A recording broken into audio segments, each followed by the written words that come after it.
We have breaking news in the NHL. The Columbus Blue Jackets have announced they're parting ways with head coach Pascal Vincent, and that's coming up next. Welcome back to another video here at Top Shelf Hockey. As I mentioned, we have some breaking news from the NHL. The Columbus Blue Jackets tonight, new GM Don Waddell has confirmed and announced that head coach Pascal Vincent has been relieved of his coaching duties after only one season.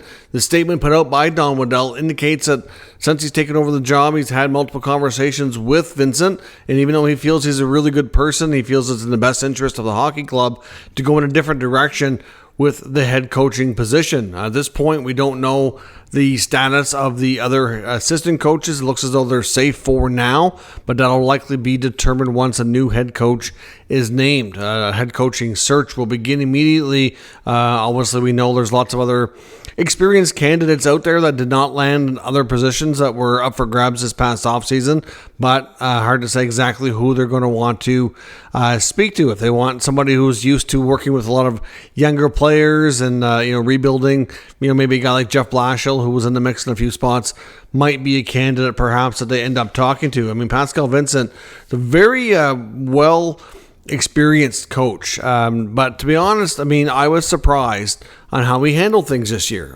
He took the job under very difficult circumstances. Of course, we know Columbus made a major blunder and hired Mike Babcock last summer.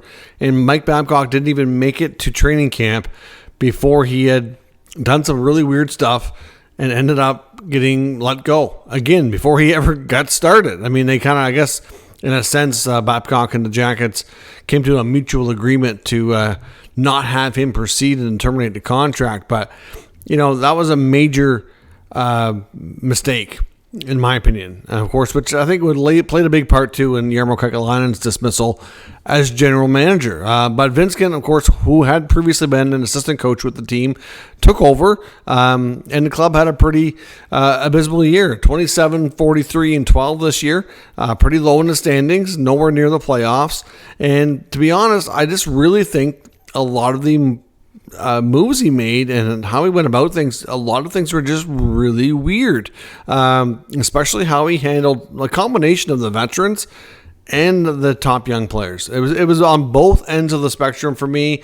A lot of the decisions that were made were just didn't make any sense, and which I found quite surprising because, like I said, having followed his career for a long time and been familiar with his work, I was shocked on how things went down. Like, he was an extremely well-respected junior coach. He had a long run with the Cape Breton Screaming Eagles. I think he was there for 8 years.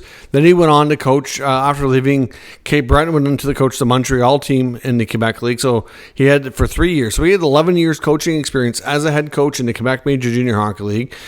He got to be an assistant coach in the NHL under, I think he was with the Winnipeg Jets. I believe it was parts of 5 years between Claude Noel and Paul Maurice.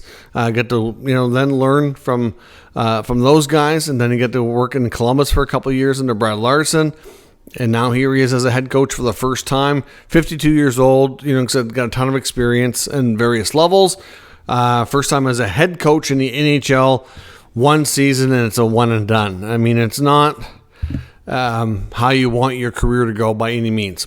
So, I don't know. Just a lot of baffling decisions and a lot of weird stuff went on in Columbus this year, and I really do, as much as this is bad timing for him, strictly from looking at it, because like everybody that knows him, and of course I don't know him personally, I'm just going by what I see from afar here, but like, everybody that knows him and has worked with him has nothing but great things to say about how good of a person he is. So from that perspective, I feel bad that he's getting let go at such a late stage of the offseason, because obviously, most teams have already made these decisions. And there's not any other head coaching vacancies right now. They're the only ones. So, will he have an opportunity to join another club? Perhaps there's might be hope for him to get maybe an assistant job somewhere. That's possible, but it just, it eliminates his opportunities. So from that perspective, it kind of sucks. But when the team is undergoing a change in management, unfortunately, that is something that typically comes with the business. We saw the same thing in San Jose when they were hiring Mike Greer. Like, they hired Mike Greer, it was late into the offseason. Like, there was a lot of other teams already made their moves and, kind of left some of their guys hanging there for quite a while. So, at the end of the day, it sucks. But at the same time, I think it's the right move for Waddell to bring in his own people. It's really difficult to say what happens there with the assistant coaches. Mark Recchi, for example, don't know if he'll be back or not. And we don't know who the new head coach will be. But hopefully they can find a way to bring some stability. Like Johnny Gaudreau, for example, has been in the league 10 years. This is going to be his 10th head coach. And of course, not all in Columbus, but still, this is going to be his third head coach. Or is it his fourth? Actually, his fourth head coach in the time he's been in Columbus, and that's not very long. Like, he started in Columbus under Brad Larson, then we went to Mike Babcock, who didn't really technically get to coach, and then Vincent, and now a fourth guy. So, it's a tough day in Columbus, no matter what here. But at the same time, like I said, it's a necessary move, and hopefully Don Waddell can right the ship here and bring some much needed stability to that franchise. Let me know your thoughts on this move and who might be a good candidate to take over in the comments. We'll discuss further. If you're new to the channel, make sure you subscribe and stick around. We'll keep you up to date with all the news, rumors, and analysis of all 32 NHL teams. Thanks for watching. I'll catch you next time.